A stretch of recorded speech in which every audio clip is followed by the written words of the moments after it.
Ladies and gentlemen, I'll use that term loosely. I got ladies, and this is gentlemen I'm using the term loosely with. And all of you that are online, hi. So, if you're wondering why I'm standing here instead of Bill, it's because Bill is still in Japan with Gary and Mark. Because I sent a note to Gary today and I said, hey, are you going to the meeting tonight? And it took him 8 hours, because we're 16 hours difference right now, or whatever it is.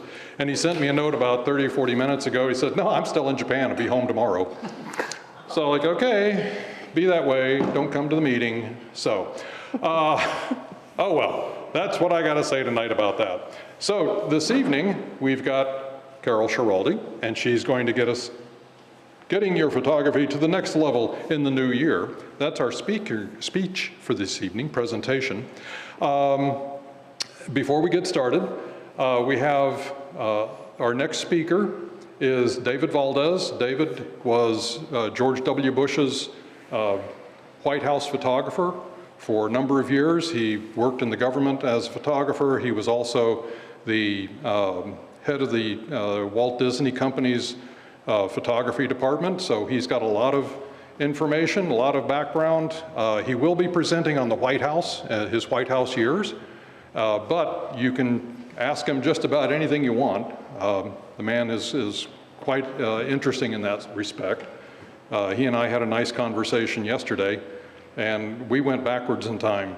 So it turns out he and I are both military photographers from way back. So, excuse me. So that's our next speaker, and I just confirmed this evening with our March speaker.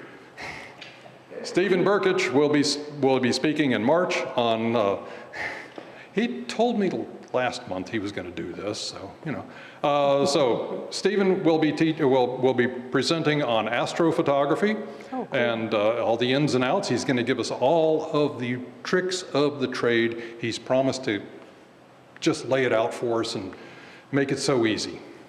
Okay. Sure. He shakes his head and says, yes, it's easy.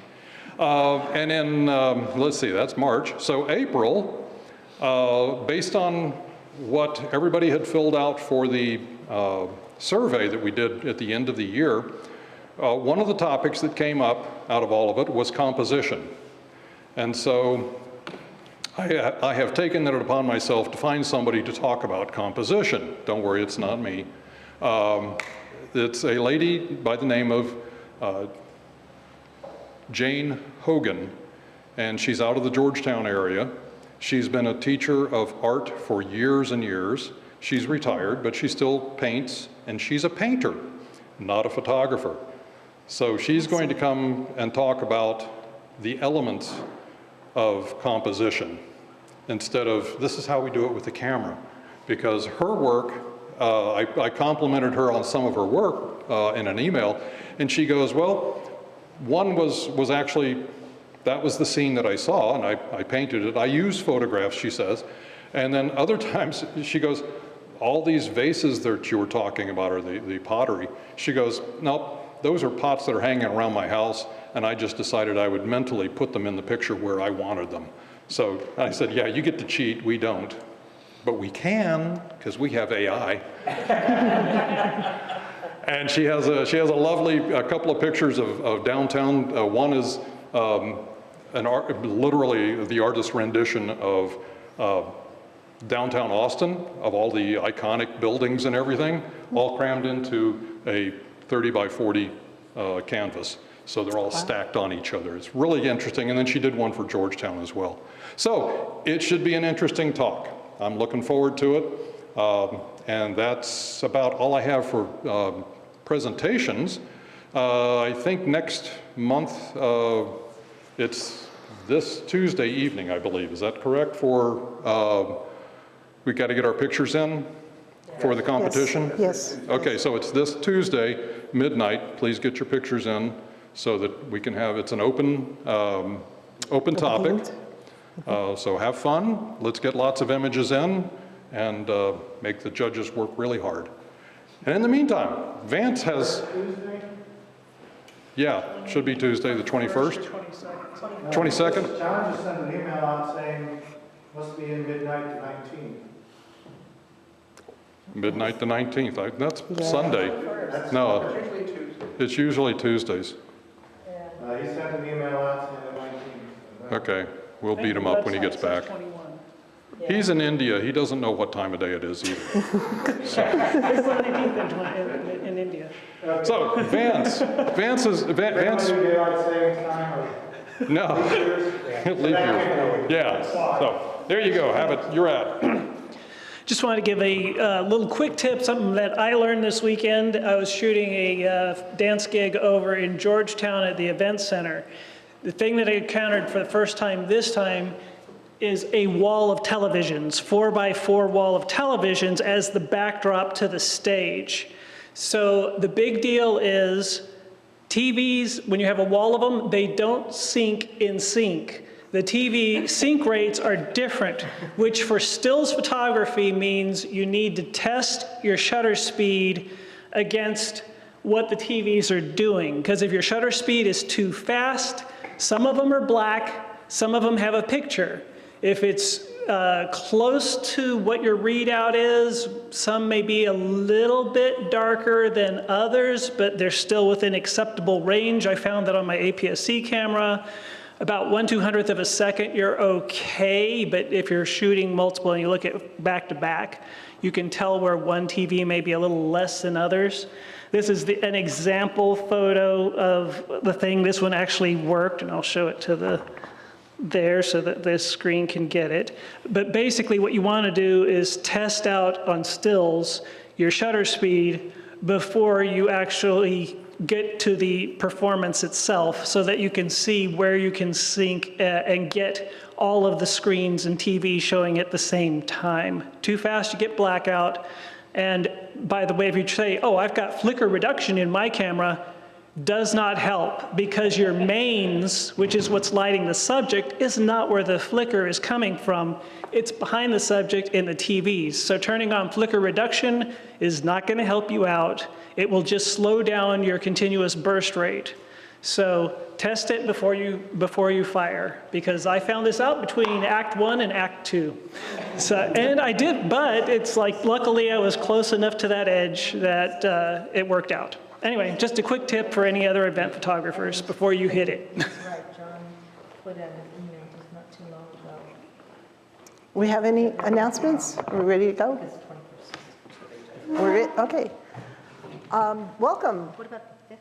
I want to be the type of photographer who embraces the opportunities of a new year, not the type of photographer who finds himself at the end of the year wondering where all the time went and why they didn't make the most of it.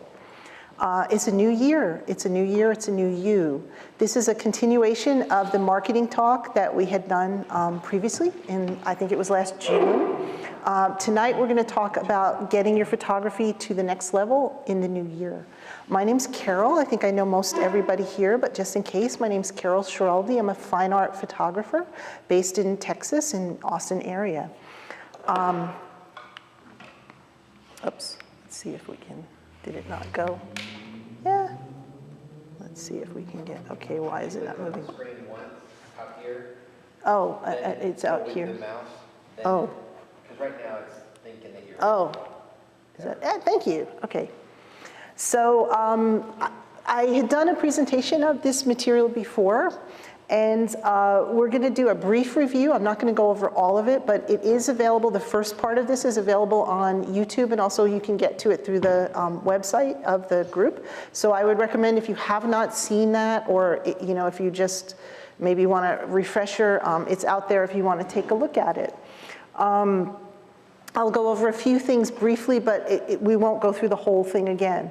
I wanted to take a deeper dive into the toolbox that we discussed last time, do some helpful hacks, as I call them, look at some ways we can increase our visibility, the visibility on our work, and also introduce some AI tools that we can use to handle some of the tasks that happen with all the marketing that we do.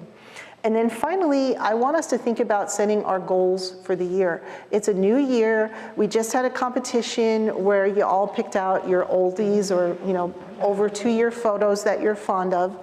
And now everybody has work, so everybody should have something that they feel strongly about, that they can maybe move to the next level. So that's why we wanted to do this the first part of the year as well. A couple of notes to get us started. I have access to a lot of stuff. I have marketing people, I have consultants that I work with. A lot of this information is culled from working with them. It's in a way, it's not mine. It's passed on. But I'm also not a salesman for any of that. It's really just, I'm sharing this information for y'all to learn. Also, I'm not a marketing expert. I mean, I'm not, I don't do it for a living. I just really do it for myself. So as I'm talking, if you say, well, but I found out about this cool tool, sure you did. I do this for myself, for my own website, my own business, my own photography. So I'm sharing what I do and what works for me and in my environment. And with that, we talked about this last time, but marketing and branding and getting your work to the next level is really about what works for you.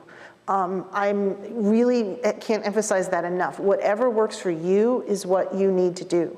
A lot of times you'll hear people say, oh, you gotta, if you think about, those people that hold the signs up that say, sandwich over here, and they twirl the signs on the side of the road, right?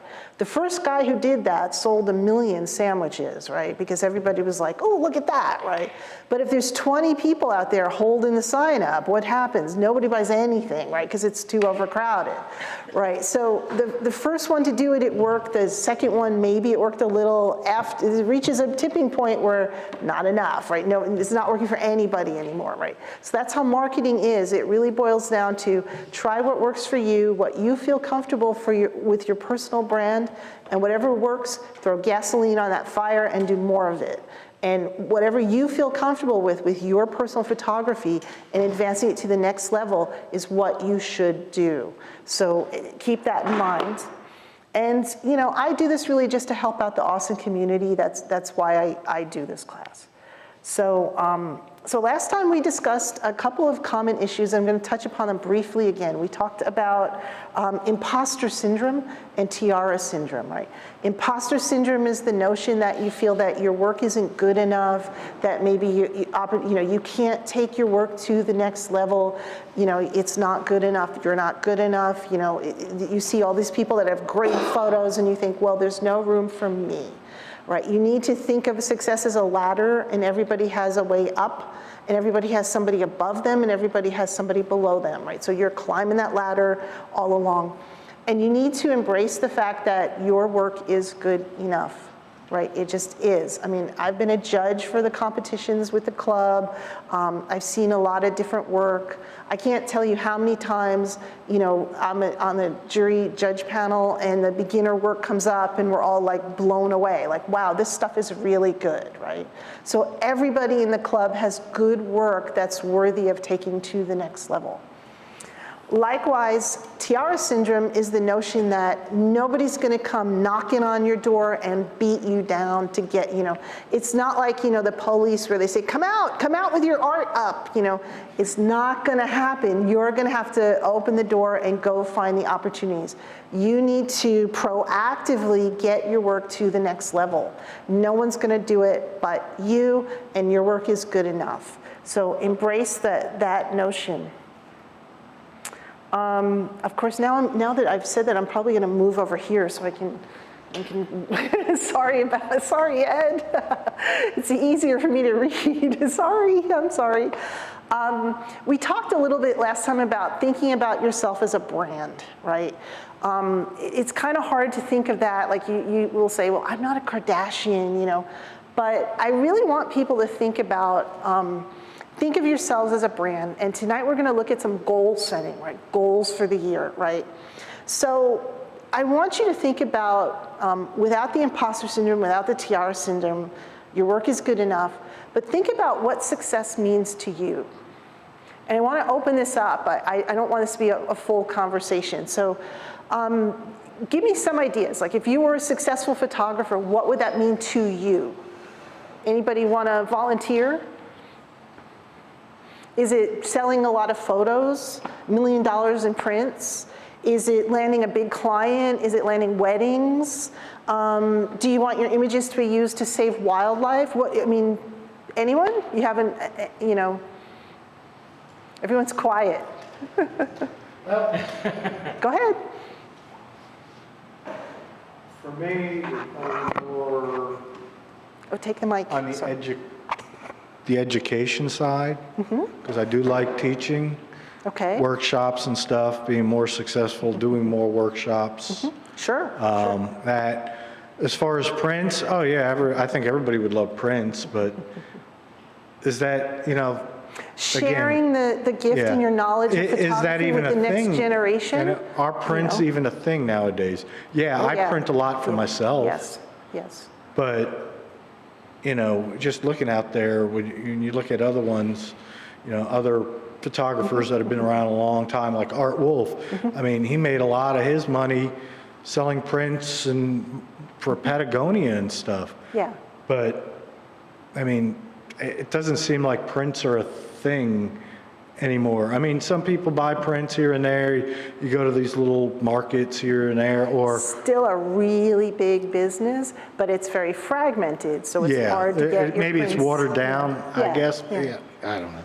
But yeah, that, for me, that's what it would be. But good goal, right? So that is, hey, come on in, come on in, come on in. So, but I really want, because photography is a really big umbrella, right? So somebody may want to be a wedding photographer and shoot beautiful brides and grooms and ceremonies. Somebody else may want to save wildlife. Somebody else may want to teach workshops.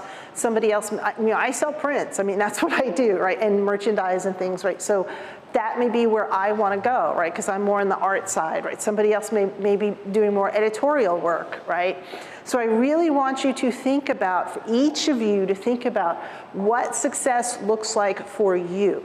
At the end of the year, imagine we had a time machine and we could zap ourselves into, you know, December 31st. It's New Year's Eve. What did 2025 look like for you? What would be a successful 2025 for you as a photographer? I want you to really think about that. And also start to think about building a community around the work that you want to do, right? Now, sometimes people do portraits, but they really want to sell prints. Or like in your case, maybe you're doing some prints, you really want to do workshops, right? So how can you build a community around the people that take workshops, that would take workshops from you, right? Does success mean freedom? A lot of times success for photographers is freedom, right? The freedom to travel, the freedom to take pictures, the freedom to be free of pesky clients, or maybe the freedom to please those pesky clients, right? Buy lots of gear. You know, sometimes it's not just a raw monetary amount, right? You just want to travel the world and take photos, right? So really think about what success means. It's very important because as a photographer, we have this big umbrella and you can go different ways. And I found over the course of my career, if I don't say which way I want to go, someone's going to say, come on, we're going this way, right? And I could end up somewhere where I didn't want to be, right? So you have to stay true, and it goes with branding, right? You have to stay true to you, where you want to go. Another example is, we have a couple of rambles, I think they're called, coming up, right? We're going downtown Austin and Lockhart, right? If you're the type of person that you always wanted to be a wedding photographer, we're going to Lockhart, probably eat barbecue, right? That may not be a wedding setting, right? So you need to think of ways that you can incorporate some wedding-esque thing in there, like maybe shoot couples or do something to advance your brand and your photography. Does that make sense? Like move your needle towards where you want to go, right? So find a direction you want to go and point yourself that way. So what can you do in 2025 to move your needle? And we'll get into that some more. Last time we talked a lot about visibility, right? I think it was Clay, we mentioned we had an ice cream cart, right? And we talked about selling ice cream in the parking lot, right? And we said, you know, visibility, right? Visibility. How do we get visibility on our work? Most artists, photographers think they have a quality problem, they think they have a website problem, they think they have a pricing problem. The reality is they just don't have enough eyes on their work, right? So visibility, it's all about really getting visibility. So some venues, we touched upon the idea of selling work or getting it in front of you. Like, how do you get visibility, right? So let's dive into that a little bit more, right? So you can either get visibility directly or by getting help, right? You can partner with someone like a gallery or a business that will help you. As a photographer, we're often like small business owners, right? I'm like a business owner of one. One of the best ways to grow a business is to co-brand or work with other brands that are also small. And when you work with somebody else, another business, another entity, it's like a force multiplier, right? You help each other grow, right? So one of the things you can do is find people, places, and companies and things that are looking to grow and grow with them. Right, one of the ways to do that is like with galleries, right? If you get your work into an up-and-coming gallery, for example, right, they will promote you, you will promote them, everybody wins. So it's a really good idea to try and get, if you can do that, to partner. And as a photographer, you can think outside of the box here. It doesn't have to just be a gallery, right? You might know of a great up-and-coming restaurant, right, and they have blank walls.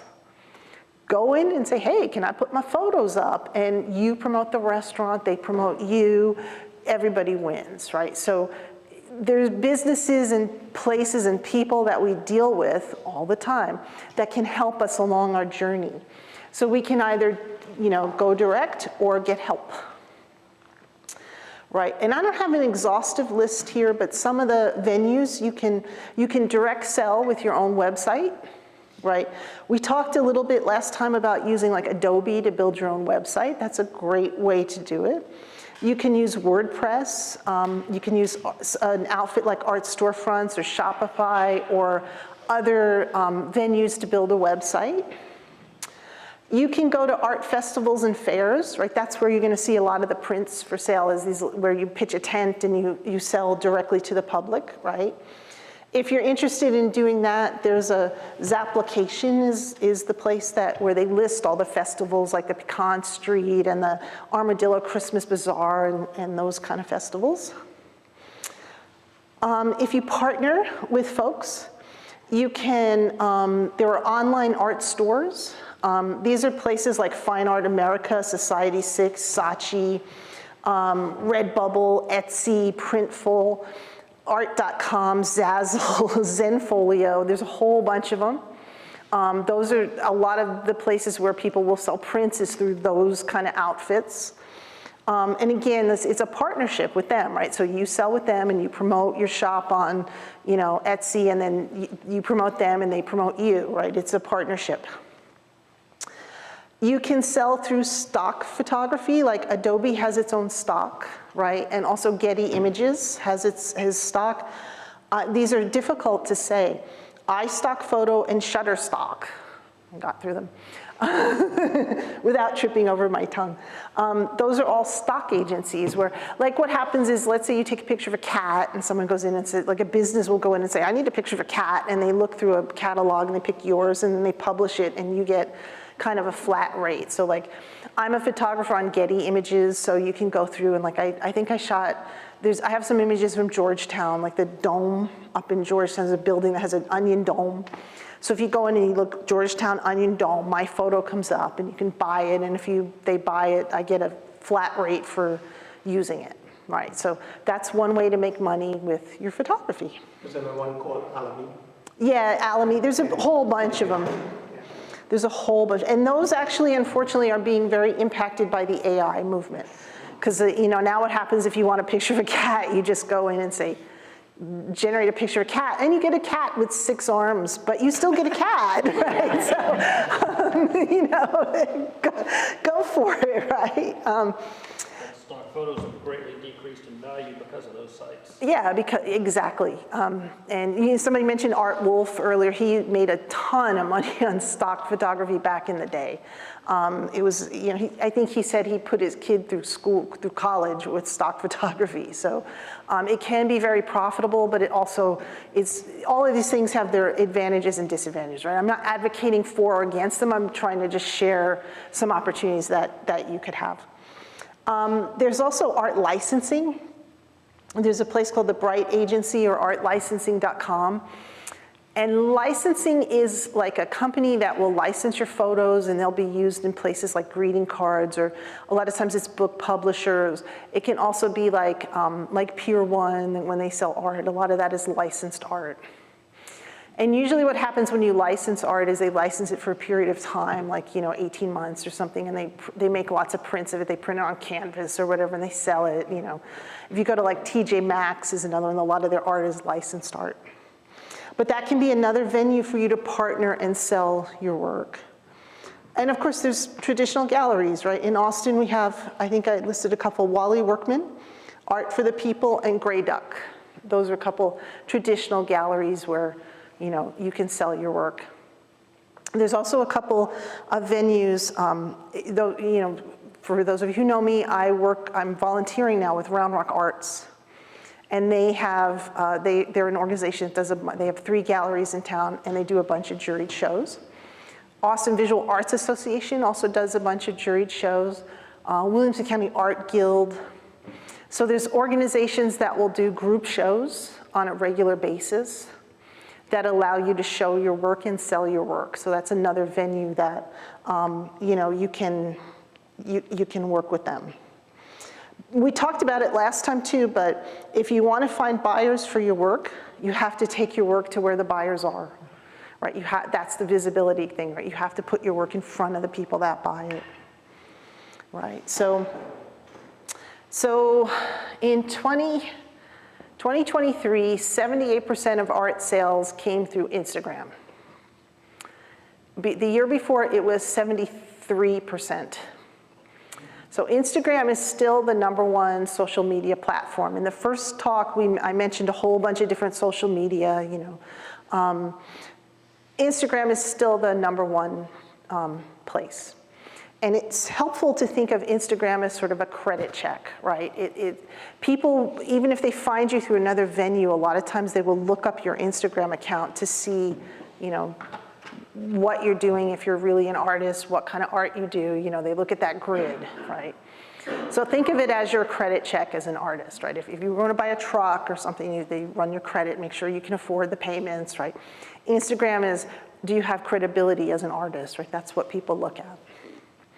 So I recommend, one of the hacks is you give yourself what they call a glow up, right? Which basically means fix that Instagram profile, get it looking good. So how do you do that? Well, one of the things we did last year after we did the talk, the V1 talk, was we did a little headshot party, right? And we took headshot photos. So I recommend in your profile, you put a headshot, right? You put a photo of you, right? Don't leave the little gray photo that's out there, just, bless you. Excuse me. Put your headshot in your Instagram. Have a photo of you in your Instagram. And you should do that for all your social media accounts, but especially for Instagram. Say something about yourself, right? Have a bio where you talk about who you are. You're an artist. Make sure you say you're an artist. Yes, question? So, Yeah. Sorry, don't mean to reach. so if you're doing your bio, are you, Talk into the mic. talk into the microphone. Sorry, I'm like in There the we head, go. but- Okay, so you're doing your bio. Are you doing 3 lines, 5 lines? You doing 3 paragraphs, or are we writing a book? For Instagram, you have a small number of, it's small, so you get like 2 lines and that's it. Okay. So you That's have to, fine. you have to, but the idea is you don't want to just have, like, I wouldn't want to say just Carol Schiraldi and then my website underneath, right? Because I could be a plumber, right? So the idea is you want to say that you're an artist, photographer, right? I'll show you mine in a second, but that's the idea, right? You want to put something in there that you're a photographer, you're an artist, something to, so people looking at your bio will want to follow you. Does that make sense? Also on Instagram, put in your URL to your website or your portfolio site, whatever, in that thing, because that's the bio area is the only place where you have a clickable URL available in Instagram. Yeah, that's the next, your links. No, it's- So your links also go in there, and it could be a link to your website, or it could be a link tree, where the link tree is like a site where it pulls up and it shows you a bunch of different links, right, if you have more than one, right? Highlights. You should have 3 to 5 highlights, right, which are the circles like underneath your name. And you should have a call to action. Follow, discover, shop now, you know, whatever that is, if you can, you know, that's usually a word or something that indicates like, hey, follow me, you know, for more, you know, something like that. And the idea with Instagram is you want to post different content, right? So they have posts, carousel posts, and reels. And a carousel post is just more than one image, and the person kind of, you know, does this, you know, and swipes, right? That's called a carousel post. And a reel is basically just video, right? So that's the Instagram word for video. So with Instagram, the way that it works now, your posts get shown to people who follow you, and your reels get shown more to people who aren't following you. So one of the best ways to increase your visibility is to do a lot of reels, because they'll get shown to people who aren't following you. And once you do the glow up and you get your Instagram page worthy of being followed, then the idea is you want to add followers on Instagram, right? And this is the best way to really increase that visibility, right? So they recommend you should try to get to 1,000 followers, right? So if you don't have 1,000 followers on Instagram, give yourself the glow up and try to get to 1,000. Right, follow other people, do reels, get that number up. So here you can see my Instagram, right? These are the highlights right here, right? The ones that have little video on them are the reels, right? So I have reels. And you can see I've got like 1,700 followers, 1,600 followers. And you see mine says, artist with a passion for experimentation, Carol's Little World, because, well, somebody had to replace Pluto. Discover Carol's Little World, and it has my links, right? So I've done my glow up. I have my photo, I have my little bio in there, I have my links, I have my highlights, and now I'm ready to follow and follow back, right? So how do you get to 1,000 followers? Well, one of the things you do is first do the glow up, add your photo, your highlights, make sure your site, your Instagram looks like something people would want to follow, right? Then take some of your images and search on hashtags. Like, for example, here I have a flower, right? So I can search for flowers on Instagram. And I can look at the top images in the flowers hashtag.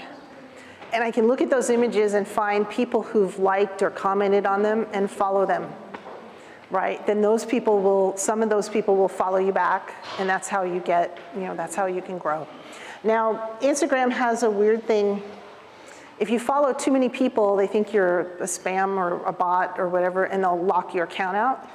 So they tell you, don't follow more than like 40 an hour, right? So what you have to do is every couple, I would do it when I was at work. Every time I took a break, I'd do like another 20 or 30 and then stop, and then, don't follow people too quickly, look at the profile and hit follow, But that's the idea, is over time, it might take you a couple months, but try to get those followers up, up, up, up, up. I love a hat, and I did that this weekend. There was a club that does. Oh, yeah, take a mic. Club for disc dogs, and what they were doing is they're going out and it's competitive, throwing frisbees for dogs to catch. And I went out there this Saturday and photographed a number of dogs doing this stuff. And then I went to their Instagram page and shared the actual still images. And they liked them so much, one of their people took those images and created a reel with it. And it's now running all over the place, and more Yeah. people are And you'll get coming. lots of followers. Yeah, you get a lot of followers. You also there. got to think about how you could interact with other people and get them to share your work. Yeah, yeah.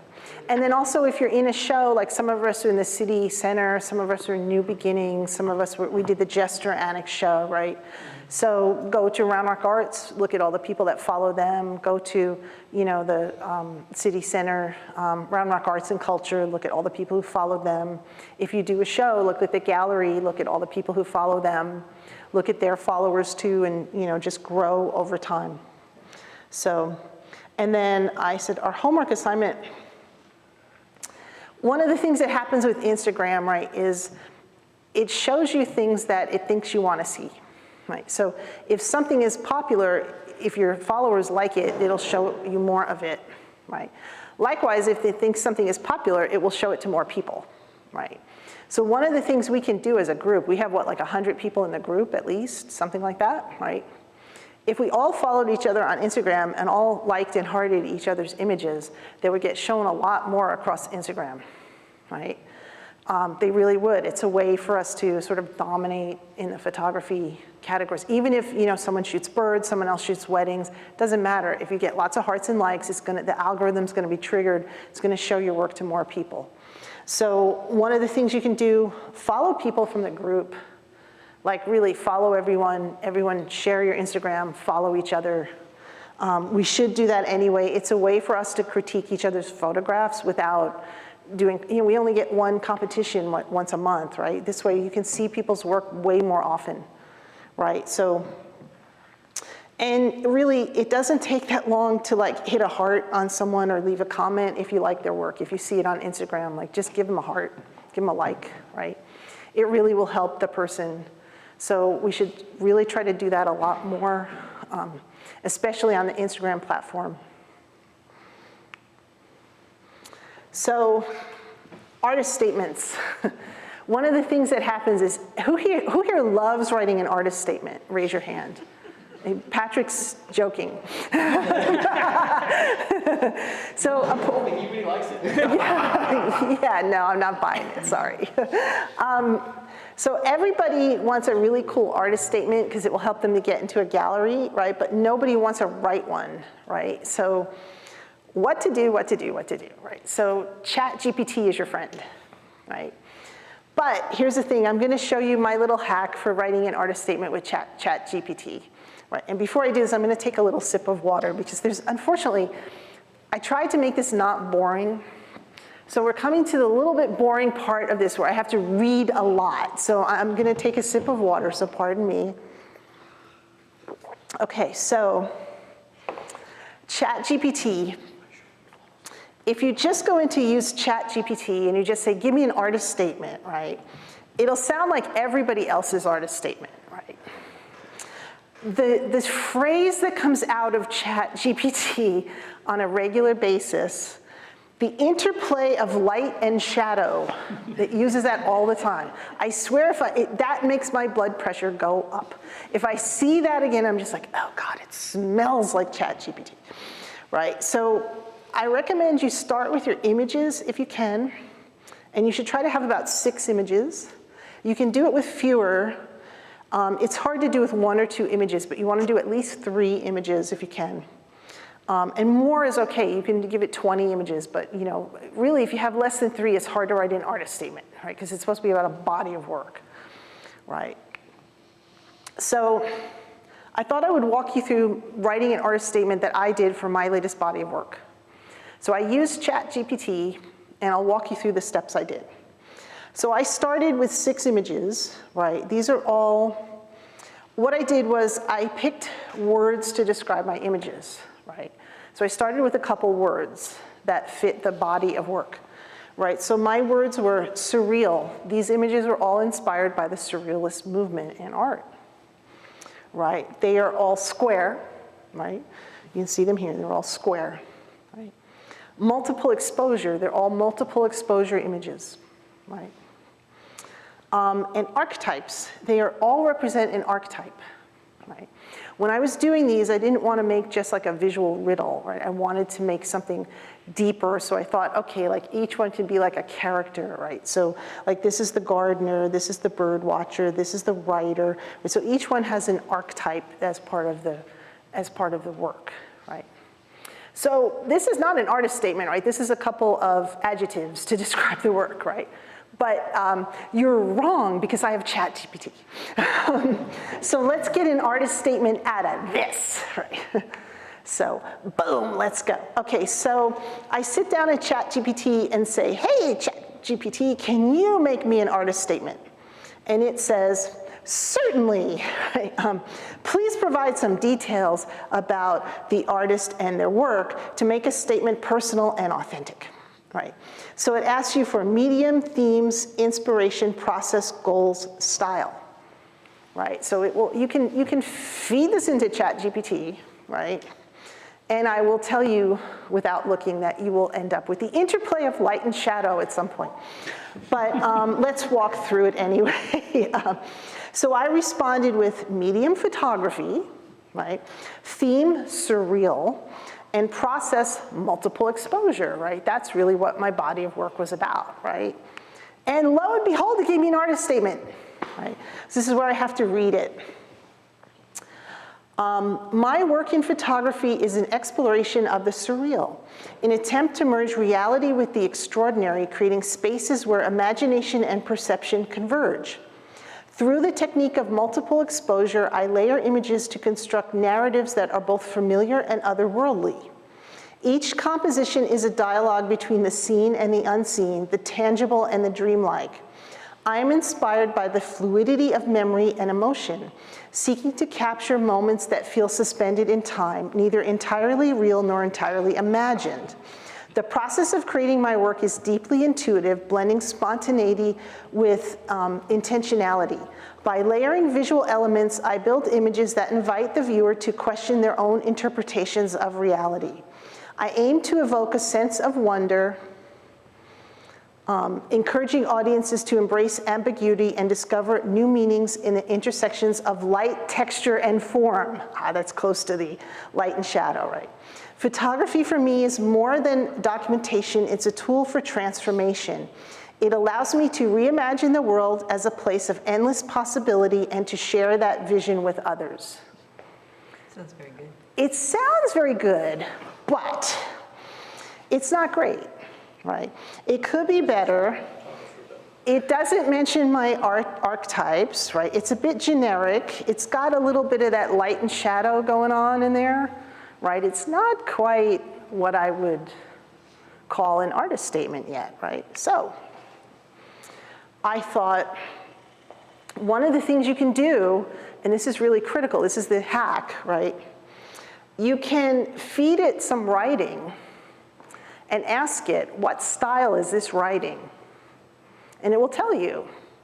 Then when you ask for your artist statement, you can ask it in the style of, and give it the writing that the style that it gave you from the writing, right? So I thought, let me try this and see if it works, right? Has anyone ever read my blog? There's a couple people. Okay, so I'm gonna ask you, Clay. Okay, so first, I gave it in the style of, right, because I wanted it to be more personal, right? So instead of the interplay of light and shadow. So I fed my blog into ChatGPT to see what it said. And this is what it said. What type of writing is this, right? Conversational, humorous, and mildly sarcastic. This writing style is personal and anecdotal, utilizing exaggerated descriptions and informal language to entertain while sharing an experience. The narrative includes frequent digressions, vivid imagery, and rhetorical questions to enhance the comedic effect. This casual storytelling approach engages the reader with a blend of frustration and humor about the author's experiences. Does that sound like my blog, Clay? It sure does. When I read that, I was like, oh, ChatGPT, you know me a little better than I know myself, right? So now, you remember the first artist statement we did, right? So now I told it in the style of, and I gave it this, right? So now we have, this is the blog voice. Okay, so remember, it's the same work, the same images. We're gonna go through what it thinks, what I'm like now, right? Welcome to my world where reality plays hide and seek with the absurd. My work spills across canvases in a chaotic explosion of colors and dreamlike landscapes, inviting you to join my absurdist adventure. As an artist, I dive into abstract realms that mirror the whimsical and often perplexing nature of existence. Imagine trying to explain your dreams to a cat who's just not that into it. It's good, isn't it? Why abstract? Well, because life isn't always a neatly organized puzzle, right? There's something wonderfully freeing about tossing out the rule book and embracing the surreal. My influences, they range from Dali's mind-bending escapades to modern vibrancy that could make the rainbow blush. I draw inspiration from the quirky details of everyday life that, when magnified, reveal layers of humor and intrigue. I create art to provoke thought, laughter, and maybe an eye roll or two. Every piece is a conversation starter. So in essence, it's like inviting you to a party where the dress code is whatever you feel like, and the punchline is always evolving. Colorful chaos is my jam, and I'm here to remind you that reality is just one version of the narrative. So step into my imaginative playground where each work reveals a quirky story waiting to be unearthed. Life is absurd enough. My art simply reflects and exaggerates that delightful fact. Right, so this sounds a lot better, right? But here's the problem. It sounds exactly like my blog, right? This would be a really good blog post, right? The problem is when I submit my art to a gallery, I give it an artist statement that doesn't sound like my blog, right? Because my art is more elevated. My blog, kind of like how you have a telephone voice and you have a, maybe outside voice. So you're hanging with your friends, you go, hey, get me a beer, right?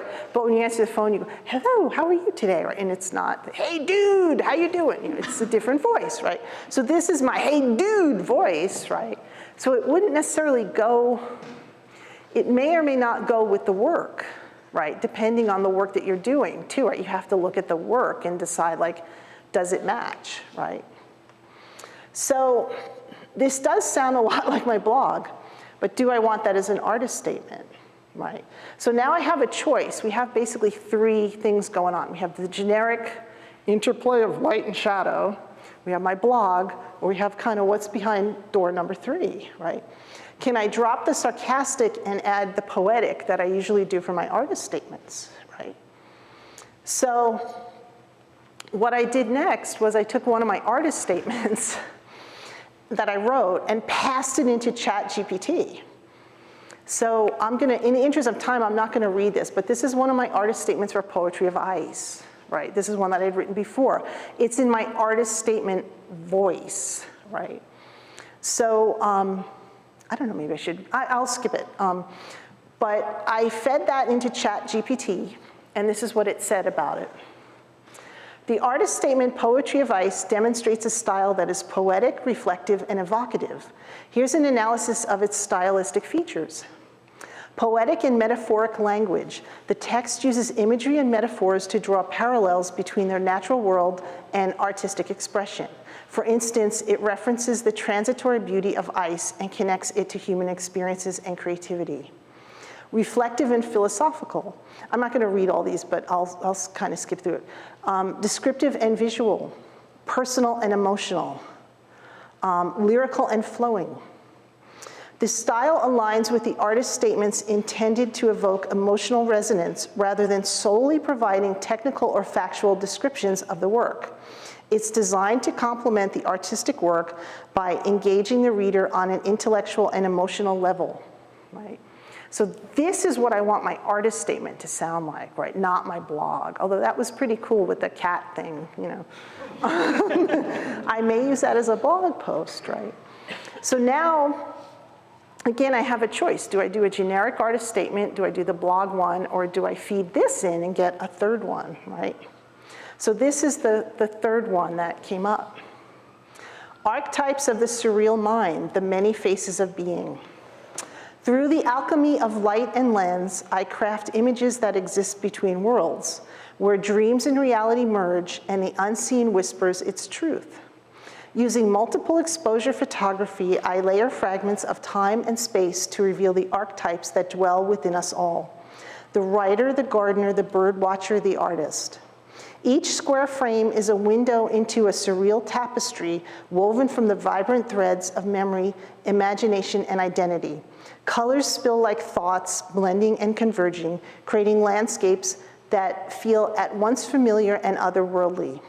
These images are not portraits in the traditional sense. They are mirrors inviting the viewer to step closer to see themselves in the layers to uncover their own archetypal essence. Sorry, there's a lot of reading tonight. In this process, I embrace the serendipity of the medium. Each exposure is a dance with uncertainty, a conversation with the unknown. It is in this act of surrender that the images come alive, speaking a language of color and form that transcends words. Much like the archetypes themselves, these works are timeless yet ever evolving. They are reflections of our shared humanity, fragments of the infinite, kaleidoscopes of being. What archetypes will you see in the layers? Perhaps it is one you already know or one you are just beginning to discover, right? So this one, it's still not me. Yeah, questions? So I have a question. How long should the bio be? Because for these examples so far, it seems, and it depends on maybe if it's a gallery thing, you'd be able to have a longer description for your artist this one's a little statement. longer. As opposed to something else, like for an Instagram, this would be like, no one would get past sentence two. This isn't Instagram at all. This is the artist statement. Usually they tell you like 2 to 3 paragraphs about the work. This is the artist statement, right? So this is what you submit to the gallery, right? Okay. So I'm going to skip this one, but basically what I did was I generated another one that basically I passed in. I looked at the work, I titled it using ChatGPT, and I passed in some more images, and it gave me a second one, right? Then I merged them all together, and I added sprinkled my own. So this is the final one. Archetypes of the surreal mind, the many faces of being. In this series, I craft images in a surreal style that represent archetypes, images that exist between worlds, where dreams and reality merge and the unseen whispers its truth. Using multiple exposure photography, I layer fragments of time, color, and form to unveil something greater, a synthesis of identity and imagination. The archetypes, the writer, the gardener, the bird watcher, the artist, are not mere characters. They are reflections of universal truths, echoes of the shared human experience. Sorry, it's just so much reading tonight. The square format of the images creates a contained world, a window into surreal realms where reality blurs and the subconscious takes flight. Each square frame is a window into the surreal tapestry woven from vibrant threads of memory, imagination, and identity. Colors spill like the thoughts blending and converging, creating landscapes that feel at once familiar and otherworldly. These images are not portraits into the traditional sense, nor are they merely visual riddles. They are mirrors, inviting you to step closer to see yourself in the layers, to uncover your own essence of being. In my creative process, I embrace the serendipity of the medium. Each exposure is a dance with uncertainty, a conversation with the unknown. Much like the archetypes themselves, these works are timeless yet ever evolving. They are reflections of our shared humanity, fragments of the infinite, kaleidoscopes of being. This work is both an invitation and a mirror, an invitation to step into the surreal and to see the familiar in unfamiliar ways, and a mirror to recognize the archetypes within ourselves. Each image asks, what archetype will you see in the layers? Perhaps it is one you already know or one you are just beginning to discover. So this is closer to what I want it to be. Does this make sense? Does everybody see kind of what I did? Don't just go into ChatGPT and hit, give me one. But one of the key takeaways I want you to leave with, the AI tools, question? Finish what you're saying, and Oh. I'll make a comment. Oh, yeah, one of the key takeaways about these AI tools are that they can help you refine your voice, right? Like, I could have written that artist statement, the last one, right? But it would have taken me a lot longer, right? I started with the generic, interplay of light and shadow, right? And within less than an hour, I was able to get to something that was a lot closer to what I wanted to say, right? So it really can help you do things a lot faster, right? It can also help you generate a lot of content as an artist, right? You can use AI to generate blog posts, Instagram posts, Facebook posts. Last time we talked about the photographer Gray Mallon, who's one of the best-selling photographers. He's a seven-figure, $1 million a year photographer more, right? This past year during Black Friday week, he sent out 3 emails a day. In the past, they used to say only send like 1 email a week, right? Now they're saying, he's doing 3 a day, right? He does 1 a day routinely, right? Now you can say, well, he has a staff, right? How come maybe that's what he's doing, right? But because of the AI tools now, a lot of people are able to tailor their voice and generate a lot more content.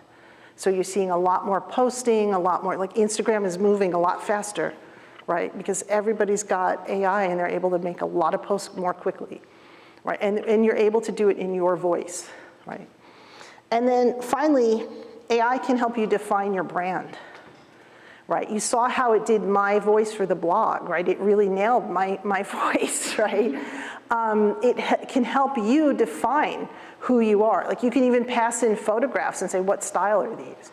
Give me a historic, photographer who's similar, to this, and it can help you define who you are as a brand, as a photographer. So, yeah, question? I was just going to make a comment. I have no idea how my 21-year-old son in college knows this, but he may use ChatGPT similar to what you did, but then he will take it and put it in one of the ChatGPT alternatives and say, rewrite this in a different style. He'll then take that out and put it in a third one and say, redo it in a different style. And at the end, it does not sound anything like one of those would typically come out with. Yes, but what you want to do is more along the lines of what I did, which is feed it your own writing or give it a target, right? So in other words, you see when I gave it my artist statement, the poetry of ice, I had it describe that, and then I fed that in, right? What you can do is you can take an artist statement that you like, and feed it in and get it to spit out like this is of the style. And then when you request from ChatGPT, you ask it in the style of, right? So it'll get you closer to what you want. Right, did you have a question? Yeah. Comment kind of on the same thing that he's saying though. So you say ChatGPT nailed your voice. To me, and I used it extensively last year for a different project, ChatGPT has a voice and you can feel it, Yes. especially in longer writing. And so what I would do is I would use ChatGPT to write something and then I would rewrite it. Yes, yes. And I did that, to be clear, that's what that third one was, right? I took 2 or 3 iterations of ChatGPT and then I added my own, like there's a couple things in here where I talk about visual riddles, right? ChatGPT never did that, right? I added that, right? And the reason I added that was because I looked at my work and said, that's how I got the archetypes, the concept of the archetypes, right? I didn't want to just create multiple exposures that were visual riddles. I wanted like a character behind them, right? So that's why I included the visual riddles in the artist statement. Does that make sense? Mm-hmm. And yeah, question? Yeah, you had mentioned something about emails and generating instead of 1 a week, now instead of 1 a day, it's now 3 a day. And I receive a lot of emails that just go right into my junk box and Yes. I go, "Pfft," and I delete them. So why generate, and these guys are selling stuff. I mean, Yes. they're selling their courses, they're selling something to me. Sure. And when and I'm just as typical as anybody else, why generate so much garbage that I'm just going to go delete? If you look at the numbers, right, email open rates are like 20%, 30% for most artists, right? A lot, that's part of going back to, and this is very important, this is a very good question, right? Because we talked about building a community, right? Part of that is you want people on your mailing list, in your community, in your following, that want to open your email and see what you're doing. You want to be able to say, hey, I just got back from Madagascar, here's my lovely photos, right? Now recognize that some of them still won't do that, right? You're still going to get 20% open rate, right? But what's going to happen as you generate more emails, yes, more people will junk them, but you'll also get more people reading them. It's a numbers game, unfortunately. So it's like saying to yourself, there are a billion Chinese people. If I get 1% of that population to buy my product or open my email. Yeah, I understand the numbers game. I also get emails from a professional photographer who also does fine art, landscape, we'll call it. When he sends one out, it comes out on day one, whatever that may be, and then the next day I see it, and then the next day I see it. And if I want to open Craig's email, then I will open Craig's email, but if I don't, then fine, that's it. But these guys that send me 3 or 4 a day, just because I bought one of their products for $25, that's ridiculous. And I just sit there and Well, I don't even delete them, I just have an automatic filter that sends Yeah, them to yeah, spam. yeah. oh yeah, they go to a folder, and then just to keep that folder clean. It's true, but then let me see a show of hands of how many people ever bought anything through email. Anyone? But yeah, this hand's going up, right? So, Like he said, I'm going to buy it from that fine art landscaper who sends me a photo or email once a week. yeah. Yeah. Sending me 3 emails a day? Well, I mean, to be clear, he's sending 3 emails a day during Black Friday week, right? That's the time when everybody. This is 3 a day from like 7 or 8 people that I've. Well, okay, and there is a saturation point, right? You don't want to send that many, but the idea is the time it takes you to generate those emails has been greatly reduced with the chat GPT, right? So with the AI, right?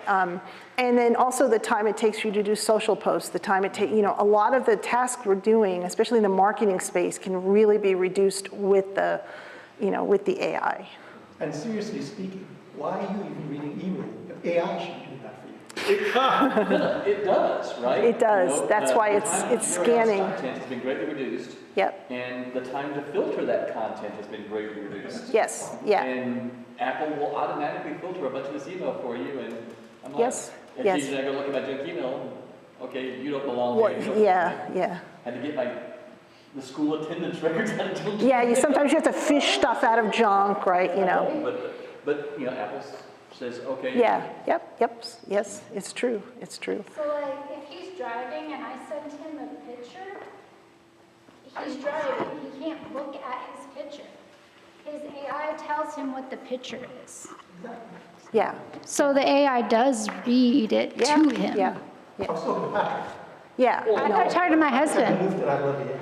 Yeah, but the AI reads the picture to him. Yeah, But he's I'm driving. driving, so Paula sent you a picture of a cat. Okay, I didn't mean to. No, it's okay. It's a good discussion. No, it is an interesting discussion because email marketing is still huge, right? It still is one of the best ways to get in front of people. But these are some of the hurdles you face, right? But my point is the AI will help you because it will help you generate content faster, right? And if you spend less time on it, you have more time to craft images or do things that you want to do. So now, goals. So I think there's enough of us here, right? So what I'd like to do is divide, hopefully you all are comfortable, right? I want everybody to, what I'd like to do is divide everybody into 2 groups, right? So those of you who have never sold any work, never set goals, never done much marketing, I'd like you to kind of go over here. And those who have sold work, set goals, done marketing before, maybe go on this side of the room. So everybody up and move, please. I've never done anything.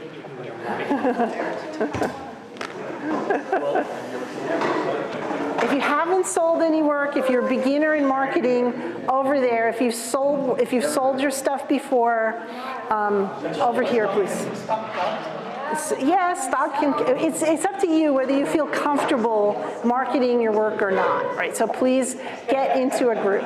So I'm going to start with the folks over here, right?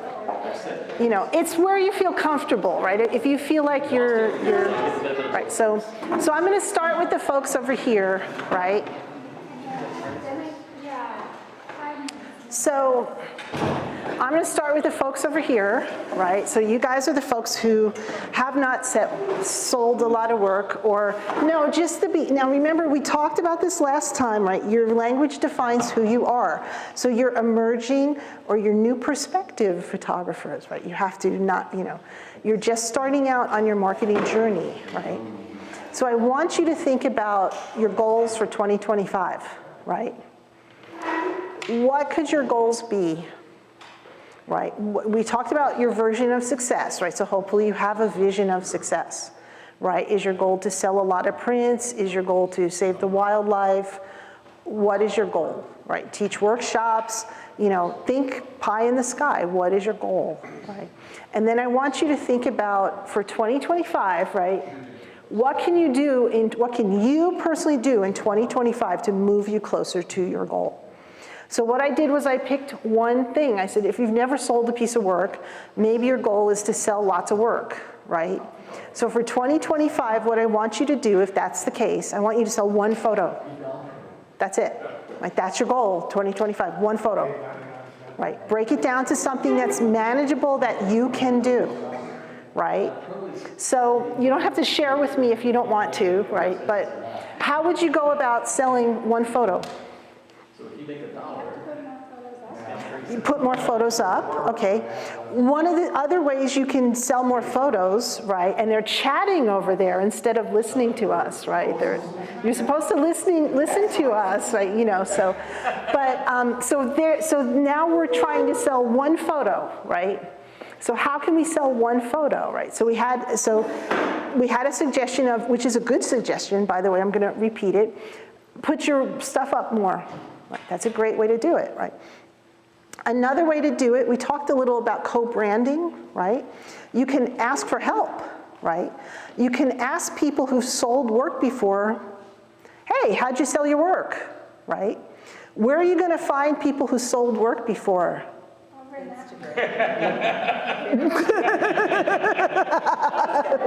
Hi. So everyone on this side of the room, see who's over there, right? And this is one of the things about the club, right? It's a club. So the next time we go on a field trip, a walk, or even a social hour at the meeting, right? Hey, how'd you sell a photo last year? I'm trying to sell a photo. Can you give me some tips, some pointers, whatever? And to be clear, I'm on that side of the, I'm just here, I'm squatting for a moment over here. I'm hanging out with y'all in this corner, right? Because I can be in both camps, right? So, but that's another way to do it, right? But so think about, like, how can you sell one photo, right? Don't think about, I want to make $1 million. Think about, how can I sell one photo, right? That's your task. Yeah. Okay, I'm a new person here, and I think I'm well below the category of knowledge that these people have in this club. Oh, take a microphone? Okay. Yeah, sorry. So, I feel like I'm well below the expertise of these people in this club. No, so, that's imposter syndrome. Okay, but see, I am not interested in selling any pictures. Okay, you don't have to sell. What I would like to do is to keep pictures for my memories, and also to show them to my friends and families, that I'm around. What about getting your photo into the Wells Branch Library calendar? That would be nice, but that's really not my goal. Okay, My goal is to share my picture with friends and family. Family, okay. And Ty has been to one of those presentations that I have done in my house, Okay, where he sure. was there, and there were some other neighbors, from Wells Branch. And that's what I like to do, and remember the good memories. Especially I like to do pictures on travel. So Okay. that's one of my goals, is to remember the incredible times that we have had in all the travels that we have done. And I think we have done quite a few travels, and that was one of the memories that I remember when we got married. One thing with that, though, it also seems like you're kind of interested in being able to improve your pictures so that just to become better at doing the photography, just so that you can make a more enjoyable So I show. can get people go, wow. Yeah. So again, like what I did here was I picked one goal, right? But remember I said you should pick your goals, right? So the idea is this is the goal for someone who wants to sell, right? Because I picked one scenario, because I don't know what everybody's scenario is, right? So I gave one as an example, right? Okay. So you sound to me like you have your goal, right? So now what you have to do is come up with a plan for you to hit your goal so that at the end of the year, again, we have that time machine, we all come back. When we're sitting here in December 31st, Happy New Year, you can say, this is what I did, right? So that's the idea behind, that's the idea behind this, right? Is I want you to set goals that will move you, personally all should set goals that will move you closer to what you want to do. And marketing isn't just necessarily monetary, meaning Yes. money. It could also be marketing for yourself, so more people know that you take photos, and they know that you take bird photos, they know you take landscape photos, they know you take this kind of picture. Hey, can you come help me take this picture of my car? It is my favorite car, it's a super sports car, and I like how you did all the lights and the whatevers. Can you come out and do that? So marketing isn't necessarily about money, but also about you. And so just getting the kind of photos you like to take and getting other people or more people aware of them, that could be your goal. Yeah. That could be your exactly. marketing goal. It's not Exactly. necessarily about money. Remember, I asked you about what your definition of success was, right? And I said everybody's success is different, right? So your success is not selling, it's sharing those memories, right? So how can you move yourself closer to doing that or do that better in 2025? That's the challenge and the goal setting for you. Well, I did a little bit, and I have a very good friend here, Ty, and at the last meeting, I sat down, at the meeting at Wells Branch, we had something similar about how to improve your pictures by doing all these things. And I said, well, Ty, I have a Canon camera, and they have a program how to improve your pictures, but I haven't had time because I'm dealing with some other medical problems. Sure. So he showed me a few things, in the software that came with the Canon. And so I'm trying to do a little bit to improve myself and to make my pictures look better. And he showed me a few things, and incredible, because I was in Patagonia, and over there the sky could be totally cloudy. So when you are showing up a mountain that has snow on the top, it gets mixed with the white sky, with it. So he showed me a few things there very quickly, and I was impressed what difference it makes. And this is working with a raw picture, not a So JPEG. that's your goal then for the year, right? So the point is I want everybody here, even you, you on the other side of the room, the idea is you should come up with a goal for the year, right? So put some thought into what you want your goal to be. And the one I gave is just an example, sell one print. But the point I made with this is that you may want to, his goal might be to sell $1 million of prints, right? If he hasn't sold anything, it's a leap to get there, right? So start by selling one print, right? And then next year sell 2, then next year sell 4, right? And keep going until you are selling regularly, right? That's how it works.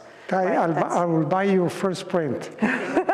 See, that's how you sell. All right, so now you're gonna move over there. But I mean, does everybody understand what we're getting at here? Like this, I think goal setting is very, very important. And the reason is, like, if I look back at my career in the past, I'll give you a brief example.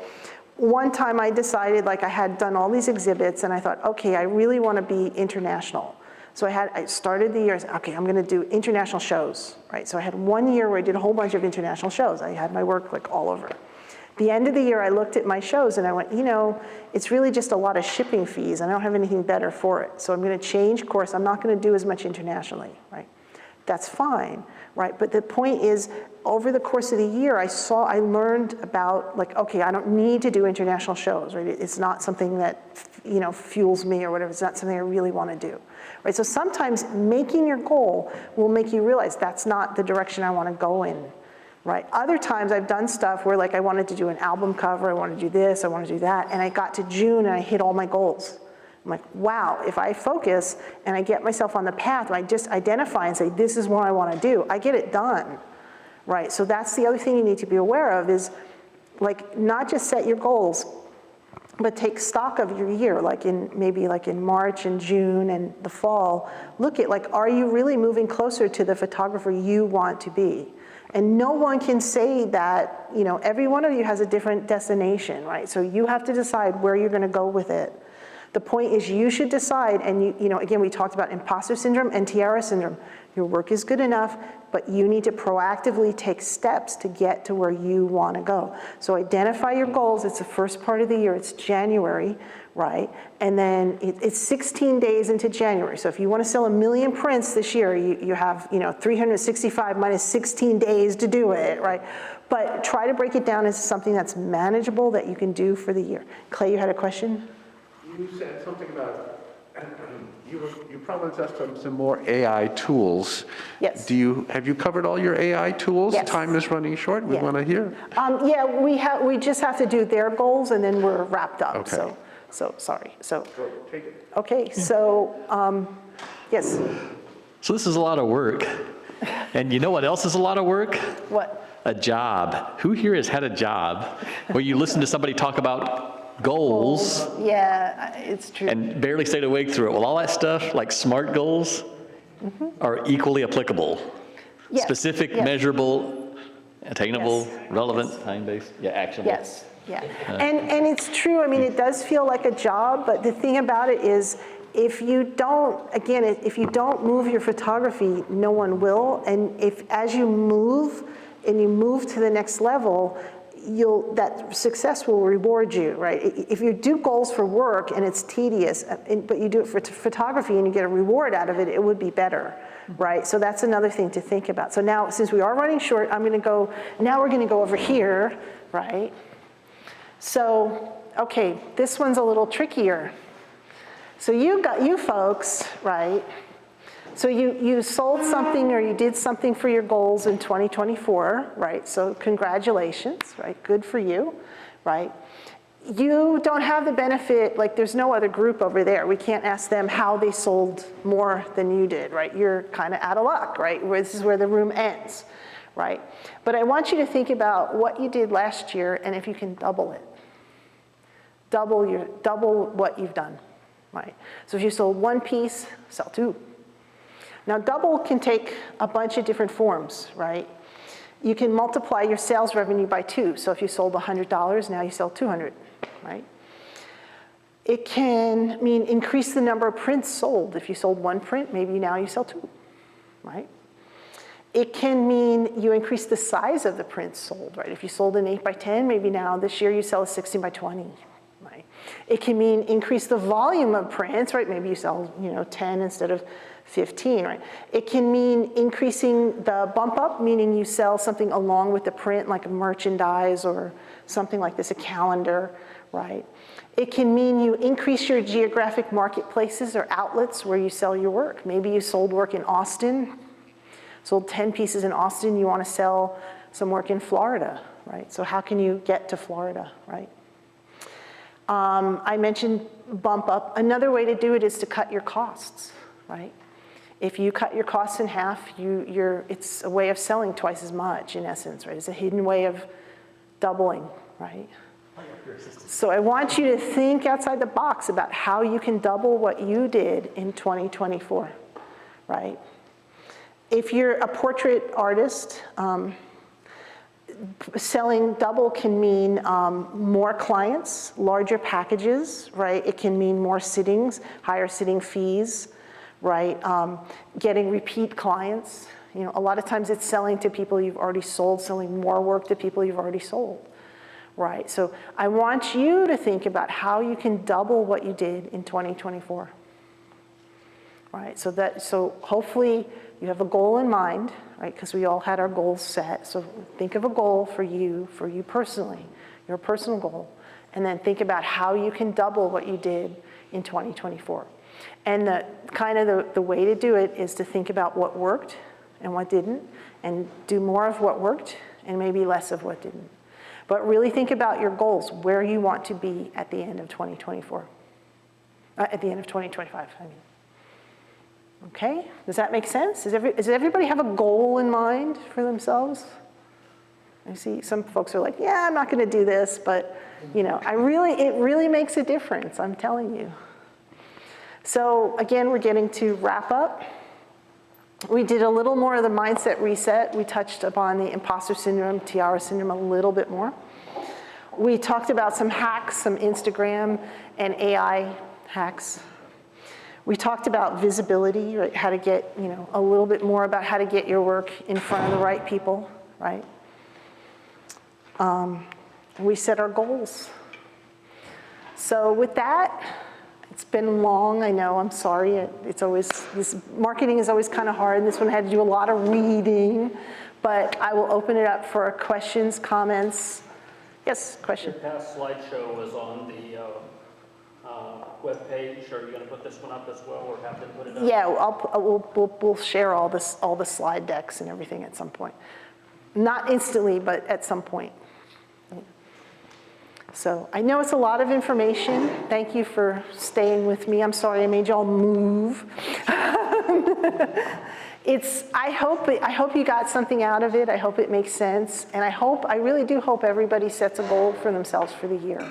Can I make a suggestion? Yeah, sure. I'm a new person here, you know. Take a mic. I'm a new person for this club, and it's wonderful. One suggestion has to do about physical stuff. You know, I would suggest that we sit, at least for me, because I only have one eye. I lost this eye a year ago. Is to sit a little bit closer, you know, so that we can all see what she was talking about. I could barely see it from there. I could not see at all. I had faith in her reading this stuff, you know, so I could, you know, understand what she was talking about. But anyway, maybe I know we cannot get a bigger TV, but maybe setting the tables a little bit closer, and maybe somebody will be nice enough to let me sit on the table that is closest. Sure. We can. Anyway. I think we can do that. I mean. And we'll put the slides up on the site so you can read through them. And there'll be a recording of this so you can watch it again. Yeah, you can go back and watch it. Because sometimes I cover, you know, I didn't read all the artist statements either because I know it's really boring. But hopefully you got a lot out of it. I hope it's helpful anyway. So before we wrap up real quick, does anyone have any problems with their marketing that they're trying to solve, or any dilemmas, or just any questions or comments? Does this make sense to everybody? Do you have a renewed, hopefully ready for the new year? So, well, thank you for coming out tonight. Thank you. That's it.